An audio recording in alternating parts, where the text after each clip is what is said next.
বন্ধুরা, আমি জীবন থেকে একটা শিক্ষা ভীষণভাবে পেয়েছি। অনেক শিক্ষাই পেলাম এই জীবনে, তবে এই জিনিসটা সব থেকে বেশি আমি প্রতি পদক্ষেপে দেখেছি নিজের জীবনে ঘটেছে। যারা অকারণে তোমায় বারবার বলবে তুমি খুব ভালো মানুষ, তোমার প্রশংসা করছে কোনো স্বার্থ ছাড়া, বুঝবে সেই ব্যক্তির কাছ থেকে আগামী দিনে কিন্তু তোমার বিপদ আসলেও আসতে পারে। তবে সবাই বিপজ্জনক হয় না।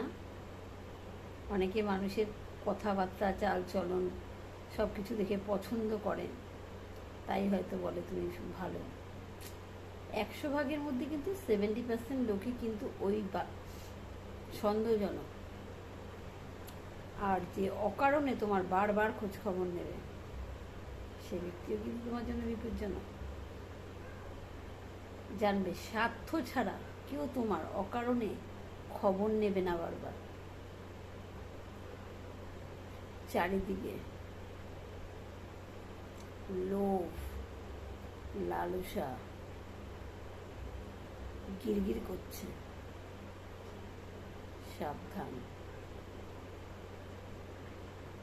বুঝে শুনে পা ফেলতে হবে, না হলে কিন্তু বিপদ অনিবার্য।